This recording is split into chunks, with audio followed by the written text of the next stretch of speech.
Bem, a gente vai agora falar sobre comunicação não verbal.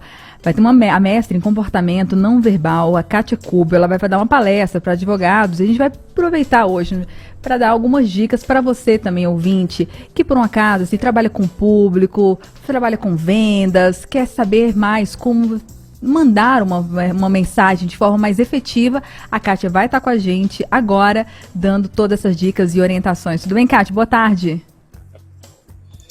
Olá, boa tarde, ouvintes da minha rádio preferida. Eu vim aqui pelo carro, ouvindo você fazer a chamada, e aqui em casa acabamos de parar a Alexa, porque a Alexa aqui é fixa na rádio Nova Brasil FM. Que maravilha, Cássio. Também, assim, é uma honra para mim estar aqui, né? Eu comecei tem umas 2, 3 semanas e sempre fui ouvinte. Falei, gente, eu vou estar me assistindo em casa aqui na rádio, porque eu já conheço a programação inteira, estou acostumada a ouvir. Realmente é maravilhoso estar numa rádio que a gente faz parte. E, Kátia, você que eu acho muito legal, você tem mestre em comportamento não verbal e detecção de mentiras. Sabe mais do que tudo sobre isso, né? A gente fala muito da parte de comunicação, quem vai preparar uma palestra, vai preparar um argumento de venda, vem muito com o conteúdo. É lógico que o conteúdo é muito importante, mas a forma às vezes até vem um pouquinho antes do conteúdo chegar, você já está passando uma mensagem. Como é que funciona isso, Kátia? Olha, o comportamento não verbal, ele é estudado desde a época de Charles Darwin. Quando ele fez aquelas viagens pelo mundo, que se descobriu muita coisa da ciência, que veio com a teoria da evolução, ele já criou um paper e um documento falando sobre o comportamento não verbal. Isso vem sendo estudado ao longo dos anos, e no final dos anos 60, um cientista dos Estados Unidos de nome Paul Ekman, as pessoas não vão se lembrar do Paul Ekman, mas vão se lembrar da série que se chama Lie to Me, que é uma série que passa na Netflix, que aquele personagem é inspirado no professor Paul Ekman. O Paul Ekman é vivo, tem quase 90 anos, e ele conseguiu comprovar cientificamente a tese da universalidade das emoções básicas. O que é a universalidade das emoções básicas? É que nós, seres humanos, expressamos as nossas emoções básicas da mesma forma, independente da nossa cultura, independente do local em que nós estamos. A partir dessa universalidade das emoções básicas, as emoções básicas são, basicamente, vamos fazer um trocadilho, 7 emoções, que é a tristeza. É o gestual, tristeza, né? Aquela boquinha mais arqueada para baixo. E todo o trabalho do professor Paul Ekman, ele é baseado principalmente nas expressões sociais. Então, é tristeza, a felicidade, a ira, o asco. O asco é muito engraçado, porque toda vez que você faz assim, vai franzindo a boca para dentro e levantando o lábio superior. Exatamente. Você está tendo uma reação automática de asco. Você tem, então, eu falei da tristeza, da alegria, do asco, do medo, da surpresa, da ira e do desprezo. O desprezo é a boquinha parece até um emoji, né? Então, Assimétrico, vai para um lado para o outro. Muitas universidades pesquisam, são pesquisas muito sérias. A mim foi muito surpreendente. Eu fui fazer esse mestrado, Bárbara, na continuidade de um primeiro mestrado. Comecei o mestrado, terminei em 2020, no meio da pandemia, e pensei, eu já estou adestradinha, dormi 3, 4 horas por noite, vou pegar outra coisa para fazer. E a minha paixão é estudar neurociência. Meu primeiro mestrado foi em neuromarketing. Neurociência é o estudo do nosso cérebro a partir das emoções, principalmente. E a neurociência, depois da ressonância magnética, descobriu que nós somos seres emocionais com capacidade cognitiva, nós os seres humanos. Aquele penso, logo existo de Descartes é uma hipótese que, inclusive, é descartada pela neurociência. Encontrei esse mestrado em comportamento não verbal e detecção de mentiras na Espanha, totalmente online, que estuda também as emoções básicas, as quais nós não temos controle. As emoções básicas, essas que eu mencionei, elas são controladas pelo nosso sistema nervoso parasimpático. É aquele do xixi, da fome, que a gente não domina. A gente pode dominar um sorriso. Vamos aqui, cá. Ô, Bárbara, que alegria estar com você. Mas o sorriso prolongado, ó, o seu sorriso aí foi espontâneo. É um sorriso que é forjado, que aí já é o sistema nervoso que eu controlo, tá certo? Que está olhando. Eu vou ficar emburrado. Aqui.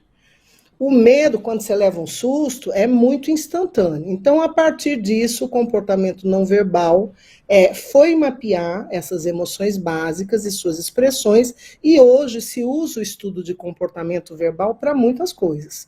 Para negociação, para vendas, para a questão forense, para segurança de Estado, para vigia de sistema integrado de câmeras. O professor Paul Ekman, o pai dessa teoria, ele é consultor do Departamento de Defesa de Estado dos Estados Unidos para prevenir, para criar estratégias de prevenir atentados, de prevenir violência. No caso dos advogados, a primeira coisa é que todos nós profissionais, e aí não é só para os advogados, Perfeito. primeiro precisamos ter consciência do nosso comportamento não verbal. Por quê? Porque o comportamento não verbal, ele vai dar coerência e congruência ao que nós estamos falando. E quando há congruência e coerência ao que nós estamos falando, entre o verbal e o não verbal, a gente passa confiança e credibilidade. Quando não há, a gente passa desconfiança para as pessoas. Isso então, que é muito se você importante. está ali, oi fulano, fazendo assim, ó, oi, tudo bem? A pessoa vai dizer, não gosta de mim. E quais são as Eu dicas que tem antes, você gente, estudando, assim? Eu vejo muita orientação, quem vai falar, vai dar palestra, essa questão extremamente gestual, de mão para trás, que é meio instintivo, né? Você sabe assim, que essa pessoa tá com essa mão para trás, tem alguma coisa, tem uma arma, é uma coisa meio até primitiva do jeito que você falou, né? Você não controla esses sentimentos. E que orientações você dá para quem trabalha com isso, ficar atento, ter mais consciência, esse gestual, se primeiro, ter olhar? consciência do seu comportamento não verbal. Saber que você Legal. vai atuar não verbalmente sem o controle e às vezes já foi. Né? É muito comum, às vezes, você chega numa loja, o vendedor te atende mal, não com as palavras, ele te atende mal com a cara ruim que ele faz. Né? Assim, Sensacional. se você não está bem vestido, ele te mede, fala, essa não tem dinheiro para comprar, veio aqui só encaroçar, coisas que acontecem no nosso dia a dia. Bom, a primeira dica, Bárbara, é sorriso. O sorriso, ele abre portas, abre a fisionomia e ele gera muita empatia. E o sorriso é contagiante. Então, se você trabalha com vendas, se você trabalha com negociação, se você trabalha recebendo pessoas, você que tem esse sorrisão lindo, aberto, basta comparar uma expressão, uma foto sorrindo e uma sem sorrir. Sem sorrir, ainda que seja uma expressão zero, uma expressão neutra, que todas as suas expressões sociais estão em repouso, você tem um sorriso muito mais importante. Tem algumas curiosidades que, por exemplo, quanto à calvície. E nessa jornada desse mestrado, se descobre muitos estudos científicos de universidades importantes sobre canais, por exemplo, da aparência. Nós temos como os canais de comportamento não verbal as expressões faciais, que são as principais e que você deixa escapar por ali, coisas que você não quer ou não pode dizer ou está escondendo, tá certo? Temos os gestos, que faz assim, quando você encontra e toca alguém é um gesto amistoso, e não se recomenda, quem vai palestrar, botar as mãos para trás. Por quê? Eu sou extremamente sinestésica. Se puser a mão para trás, eu já não falo, eu já travo. Olha. O ideal é a pessoa harmonizar o seu comportamento não verbal com o verbal, para ter congruência, coerência e credibilidade frente ao seu interlocutor, porque o lucro disso tudo é credibilidade. Para isso, você precisa ter consciência do que você faz, do que você deixa de fazer e como você se comporta. Né? Então, nós temos as expressões sociais, nós temos os gestos, temos a postura, eu toda hora me aproximo de você. Isso, o meu eu profundo aqui, que eu não controlo, está dizendo, a Bárbara, a Nova Brasil, são bem-vindas, porque senão eu estaria recuando, eu estaria me afastando por medo, por precaução, por qualquer coisa, eu aumentaria a distância entre nós. Né? E tem a oculésia, que é para onde você olha, tem a prosódia emocional. Prosódia emocional são as variações de voz. E elas são tão importantes que numa ligação você consegue perceber se a pessoa está triste, está com raiva, se está zangada, se está baixo astral, se está feliz, se está neutra. né? A voz transmite, é um canal de comportamento não verbal. Então, se eu tiver com a carinha assim, ó, eu dizer, Bárbara, eu tô aqui hoje na Nova Brasil, Muito e não sei o que, você fala assim, animada. Kátia, não foi legal, não tá legal, a coisa não tá boa, tem alguma coisa errada aí. E temos a proxêmica, que é a distância que eu tomo de você ou dos objetos à minha volta. É muito comum, uma vez eu fui abraçar um menino e o menininho fez assim. Depois eu soube que ele tinha uma síndrome, que ele não gostava de ser tocado. Mas eu vi que tinha um problema. Então ninguém me Aham. disse, mas o comportamento não verbal avisou. E tem um código muito importante que no Brasil a gente tenta achar que é um preconceito, que é o canal não verbal da aparência, do Nossa. comportamento não verbal. Como é que você usa isso no dia a dia? Quando você chega no hospital, os profissionais de saúde estão vestindo o quê? Branco, Jaleco jaleco, branco. branco. É isso. Na verdade, é uma dica. O comportamento, eu chego lá, aquele ali deve ser o médico, porque está vestindo jaleco branco. Uma pessoa que está assim, fumando um charuto, qual é a leitura que alguém faz?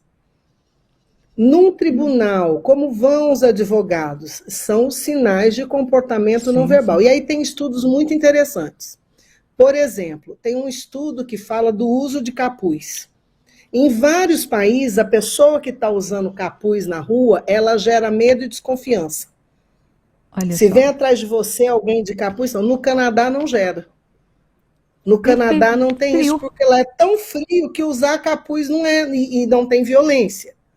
Existe um estudo que diz que os homens são mais críveis quando têm cabelo. Que Sério a isso? questão da calvície eu vou depois puxar aqui o dado, deixa eu reduzir aqui, que eu até separei para falar bem Olha, direitinho você aqui ouvinte disso com pegando você. várias dicas aqui, né? Olha só, o que já se descobriu.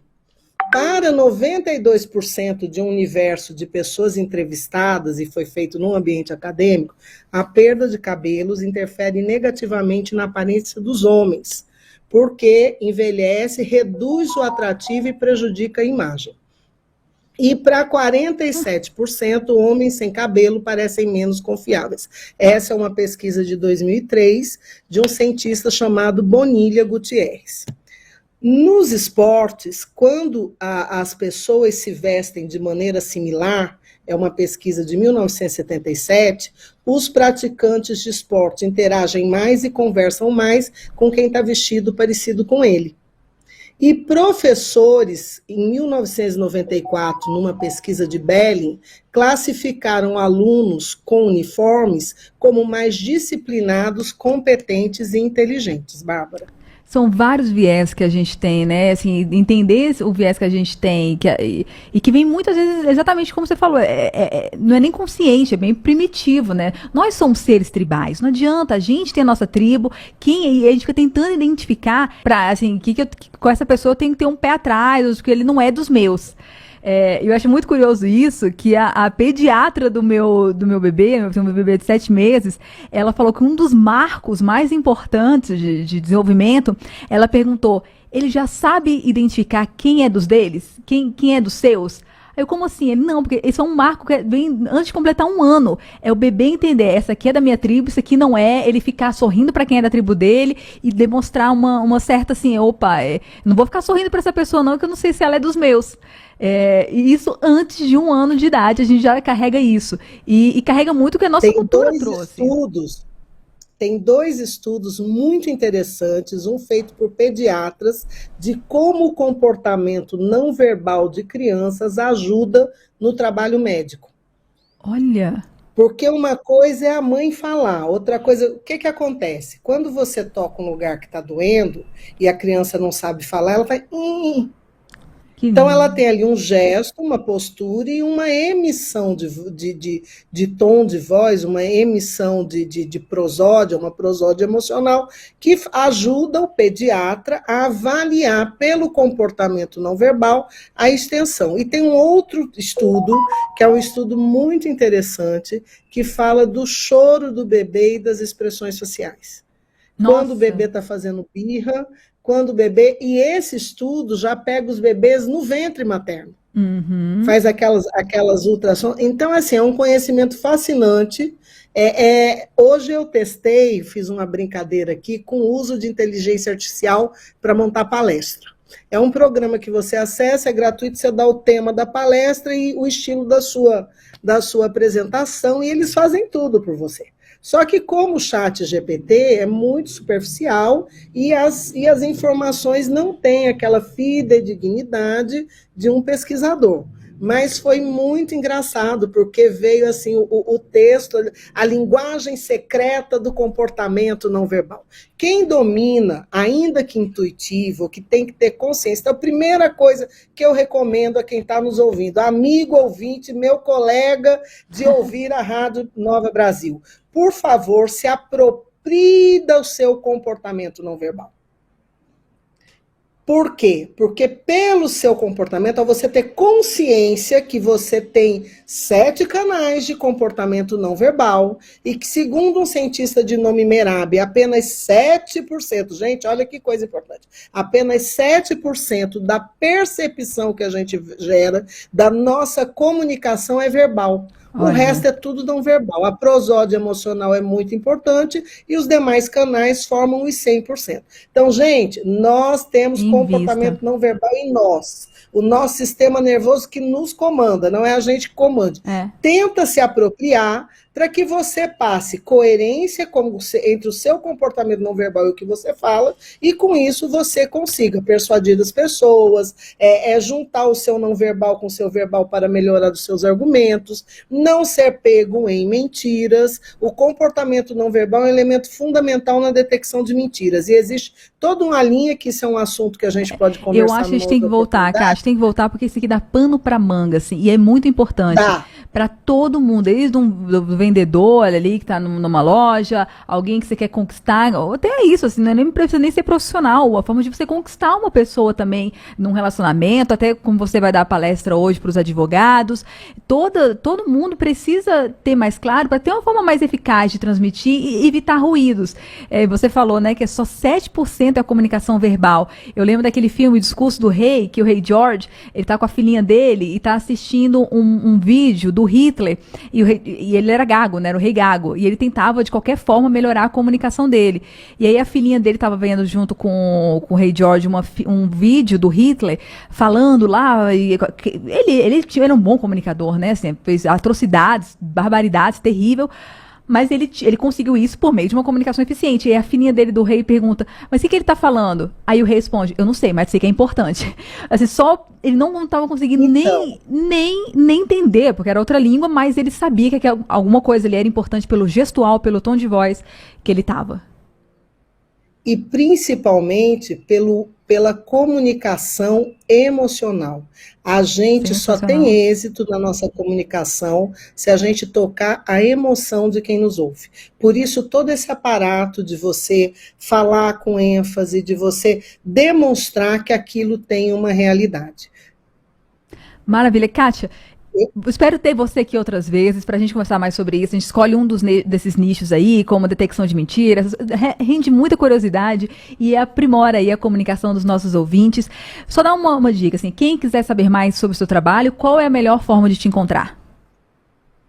Olha, eu estou no LinkedIn, Kátia Kubi, eu estou no Instagram e estou no Facebook. Nós damos palestras, fazemos treinamentos na área de reputação, a gente faz informes de comportamento não verbal para melhorar a credibilidade das pessoas. Kátia Kubi, nas 3 redes sociais, LinkedIn, Instagram e Facebook. Se tiverem dúvidas, mande que eu vou responder. Se disser que é ouvinte da Nova Brasil, a resposta sai em menos de 24 horas. Maravilha, muito obrigada, Kátia, até uma próxima.